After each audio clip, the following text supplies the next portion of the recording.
Perkenalkan, saya Saisa Andriani dengan NIM 121260006. Perkenalkan, nama saya Yovanka Mulyana dengan NIM 12222600065.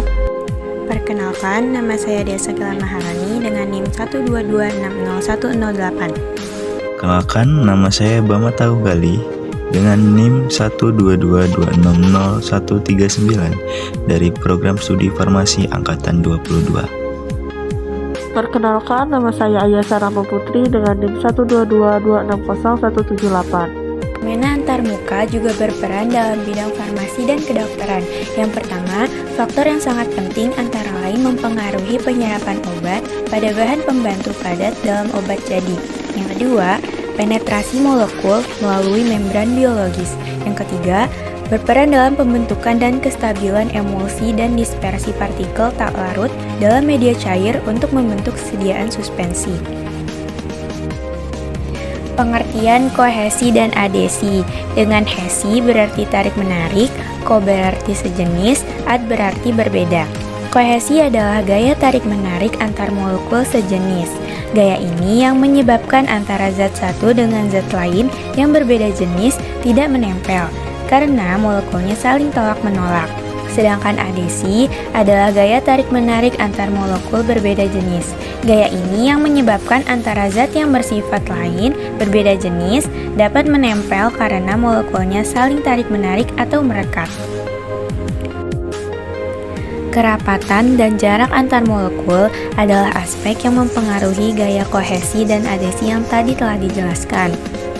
Kerapatan dan jarak antar molekul semakin besar, maka gaya kohesi yang didapat akan semakin besar. Istilah permukaan biasanya digunakan ketika mengacu pada antarmuka gas padat atau gas cair, walaupun setiap permukaan adalah antarmuka.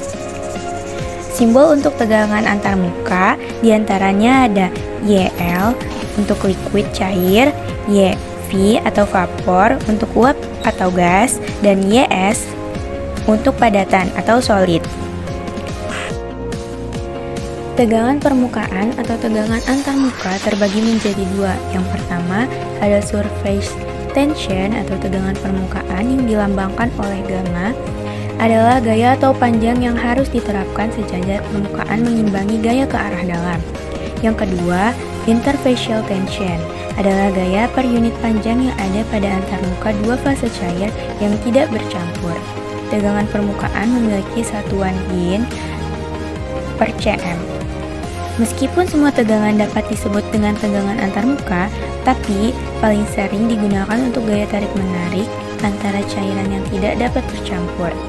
Energi bebas permukaan atau surface free area merupakan suatu energi untuk menggerakkan suatu molekul dari lapisan dalam ke permukaan yang dimana diperlukan usaha terhadap gaya pada tegangan permukaan. Dengan kata lain, molekul yang dekat dengan permukaan memiliki kelebihan energi potensial. Apabila suatu luas permukaan cairan meningkat, misalnya dipecah yang awalnya 200 ppm, kemudian dipecah menjadi molekul-molekul kecil menjadi 2000 ppm, maka energi cairannya juga akan meningkat. Energi ini sebanding dengan permukaan bebas. Oleh karena itu, energi ini disebut dengan energi bebas permukaan. Metode penentuan tegangan permukaan. Yang pertama ada metode kapiler. Apa sih metode kapiler itu? Jadi, metode kapiler itu adalah suatu cairan dimasukkan suatu pipa kapiler ke dalam cairan sehingga cairan tersebut akan naik. Tingginya cairan yang naik tergantung pada jenis cairan yang memiliki tegangan permukaan yang berbeda-beda. Dan yang kedua ada metode tensiometer Dunoy. Metode ini dapat digunakan untuk mengukur tegangan permukaan atau tegangan antarmuka.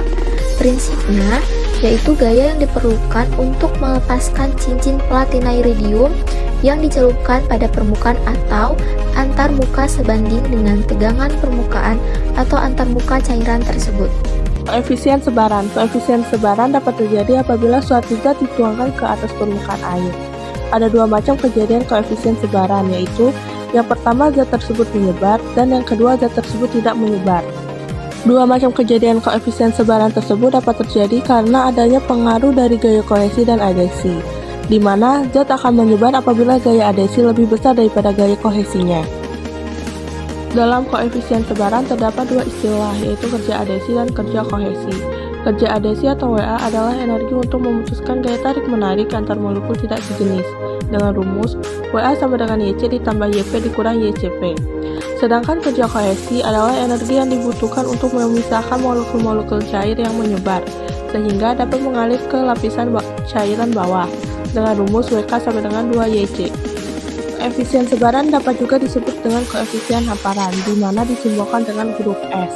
Koefisien sebaran dapat ditentukan dengan terminologi WA dikurang WC, di mana jika hasil S positif maka minyak atau suatu zat dapat menyebar di permukaan air. Rumus S sendiri adalah YS dikurang YL ditambah YLS, di mana YS adalah tegangan permukaan cairan di bawah, YL adalah tegangan permukaan cairan sebar, dan YLS adalah tegangan permukaan kedua cairan. Absorpsi antar permukaan cairan. Perbedaan antara absorpsi dan adsorpsi adalah absorpsi dia masuk ke dalam permukaan, sedangkan adsorpsi hanya menempel pada permukaan saja. Emulgator. Bahan terlarut molekuler terbentuk dari LIGO bipolar yang berorientasi pada batas permukaan, memudahkan distribusi fase internal melalui penurunan tegangan permukaan. Emulgator memiliki klasifikasi yaitu surfaktan, koloid, hidrofilik, partikel padat terbagi halus, dan yang paling terbaik adalah emulgator kompleks atau campuran ionik dan ionik. Ini merupakan contoh perhitungannya. Jadi di sini ada malam lebah, lanolin, malam parafin, setel alkohol, emulgator, bahan pengawet, bahan pewarna, air suling dengan QS. Nah, yang di sini untuk digunakan perhitungannya adalah malam lebah, lanolin, malam parafin, dan setel alkohol yang merupakan fase minyak. Malam lebah memiliki perhitungan 15, lanolin 10, malam parafin 20, setel alkohol 5. Dari fase minyak ini dibutuhkan RHLB-nya yang dapat ditemukan dalam pustaka. RHLB-nya berturut-turut adalah 9, 12, 10, dan 15. Cara menghitung RHLB-nya itu dengan cara mentotalkan dulu si fase minyaknya, yaitu 15 ditambah 10 ditambah 20 ditambah 5 yang menghasilkan 50. Jadi perhitungannya itu contoh aja ya di malam lebah. Malam lebah ini cara ngitungnya itu kita ambil dari perhitungan awal yaitu 15 per fase minyaknya per jumlah fase minyak yaitu 50 dikali pustaka yaitu 9. Jadinya 15 per 50 dikali 9 sama dengan 2,7. Dan seterusnya dihitung sampai setel alkohol yang menghasilkan RHLB 10,60. Dan dapat dicari juga itu dia HLB yang lebih dari 10,6 atau kurang dari 10,6, dicari yang paling dekat gitu. Jadi dari hasil perhitungan sebelumnya untuk mencari persentuin itu adalah RHLB dikurang HLB rendah per HLB tinggi dikurang HLB rendah sama dengan 10,6 dikurang 4,3 per 15,0 dikurang 4,3 sama dengan 0,59. Jadi twin 80 itu dihasilkannya 0,9 dikali 2 gram sama dengan 1,18. 2 gram ini maksudnya itu adalah ketika si surfaktan yang digunakannya itu 2 gram, makanya di 0,59 ini dikali sama 2 gram. Dan cara mencari spannya tinggal dikurang 2 dikurang 1,18. Klasifikasi surfaktan berdasarkan sifat kimia yaitu ada anionik, kationik, non-ionik, amorfer, dan emulgator kompleks. Anionik merupakan garam alkali dari asam lemak jenuh atau tak jenuh dengan 11 atom C lebih dari sama dengan 15 atom C. Semakin tinggi itu semakin baik. Ini merupakan contoh dari anionik kayak natrium, palminat, kalsium dilauret, Nah, itu tuh merupakan contoh dari anionik. Kalau kationik ini merupakan amonium quaterner. Dia ini merupakan sabun invert atau quartz. Dia ini sangat surfaktan kuat tapi bukan suatu pembersih. Contohnya tuh ada alkonium bromida. Selanjutnya ada non-ionik. Non-ionik yaitu alkohol lemak tinggi rantai lurus, alkohol lemak tinggi rantai cabang, dan alkohol stearin. Selanjutnya juga ada amofter, yaitu merupakan fosfolipid yang memiliki kepala sebagai lestin dan ekornya yaitu dia itu bisa air dalam minyak atau minyak dalam air. Nah, lestin itu merupakan bisa diambil contohnya di putih telur. Yang terakhir yaitu emulgator kompleks. Emulgator yang terdiri dari emulgator minyak dalam air dan air dalam minyak. Emulsi yang dihasilkan ini lebih mudah dan lebih stabil. Jadi kalau di sini tuh ada surfaktan, koloid hidrofilik, partikel padat terbagi halus. Jadi kalau surfaktan itu dia merupakan lapisan tunggal. Jadi kalau surfaktan ini dia itu dapat terabsorpsi atau menempel pada permukaan, dan dia itu bisa sebagian menempel pada permukaan dan sebagian bisa masuk ke dalam permukaan. Sedangkan kalau koloid hidrofilik ini dia tuh jadi membuat lapisan ganda. Jadi dia tuh membentuk globul baru gitu, membentuk lapisan di sekitar globulnya. Jadi dia nggak bisa nempel sempurna gitu. Tapi kalau misalkan partikel padat terbagi halus, dia ini lapisan tunggal, tapi dia tuh nggak bisa terlarut gitu di dalam globulnya. Jadi dia cuman membuat lapisan di dalam di permukaannya doang gitu. Adsorpsi. Adsorpsi berbeda dengan absorpsi. Adsorpsi menggunakan huruf D, sedangkan absorpsi menggunakan huruf B.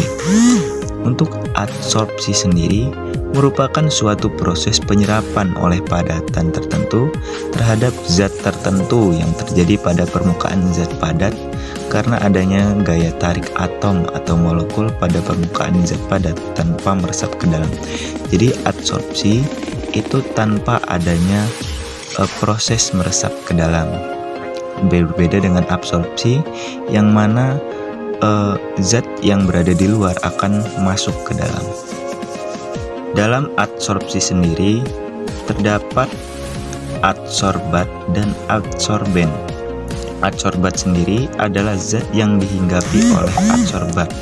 Dengan kata lain, adsorben itu adalah permukaan zat padat itu sendiri.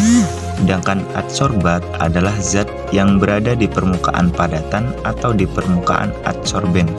Jadi adsorbat ini adalah zat yang ada di atas permukaan zat padat. Derajat adsorpsi suatu gas. Derajat adsorpsi suatu gas pada padatan ini tergantung pada 4 jenis sifat. Sifat yang pertama yaitu sifat fisika absorben dan adsorbat.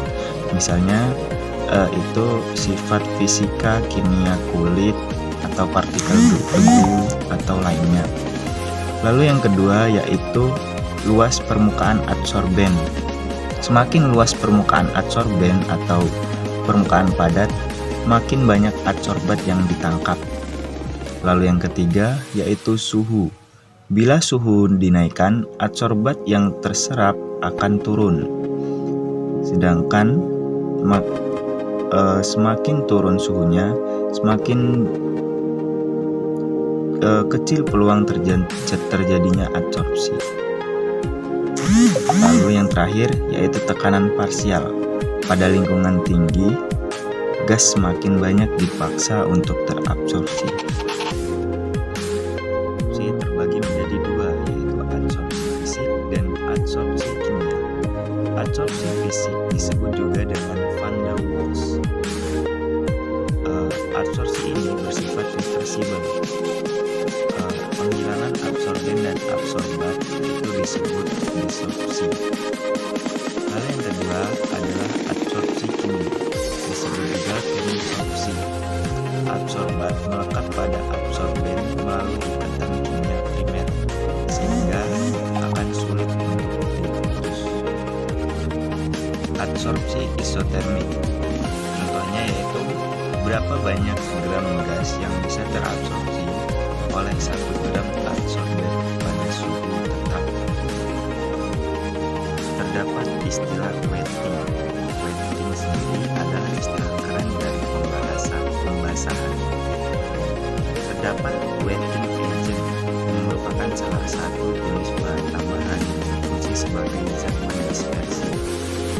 Wetting agent sendiri ini biasanya digunakan pada sediaan obat emulsi karena pada emulsi terdapat zat air dan zat yang memiliki massa minyak sehingga akan sulit untuk terdispersi. Disinilah fungsi dari wetting agent. Busa adalah struktur yang relatif stabil yang terdiri dari gelembung udara yang tertutup di dalam lapisan tipis cairan. Busa ini terbentuk dari surfaktan yang stabil bila dicampur dengan udara. Busa akan menghilang saat cairan mengalir